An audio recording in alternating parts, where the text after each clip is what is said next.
ta wazo uwan tala mai soyewa kinji. Mai soyayyar mu ne da kai biyu shanawa.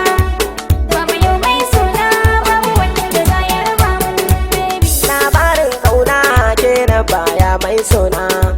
Zuciya ta kakkaf ke na ba da ruhina. Haka ne Uwan tala zo nan ni ke na ba da kauna. gani Kuma lilan kauna mun hau muna lilawa.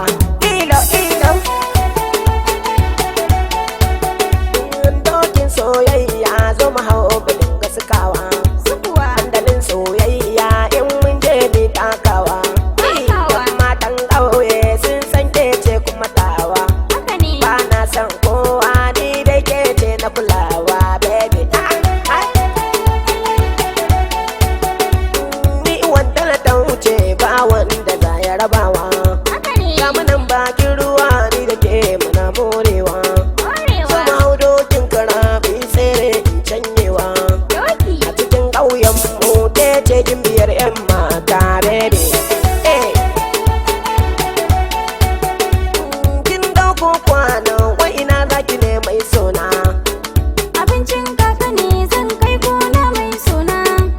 Kaka na can gona yana ta jira dalina. Dama yunwa nake ji wayo Allah ciki na. In dai ban ci tuwo ba yanzu zan rasa raina. A'a dakata baby na. Ga tuwon kaka nan ji cika ko sha ba baby na dalin. Kai kin burge ni.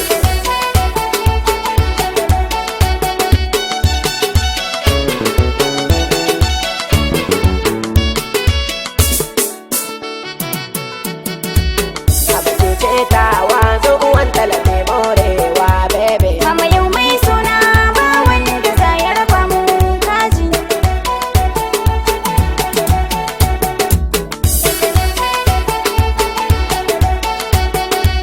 Ni na ta jiran ke kuka zauna sai kuka zauna ko. Abincin nawa kika ba wannan sha ko. Tun ba yau ba na ce ba ke ba wannan sha. Yau zan nuna muku dan tiranci na ya fi naku. Bari dai ku gani jairan banda.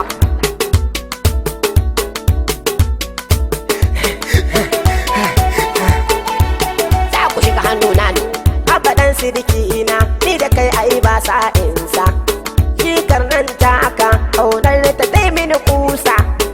Uwan talata wuce dan tsoho so ga busa. Ko gudu na fika yaya za kai dan tsoho duba.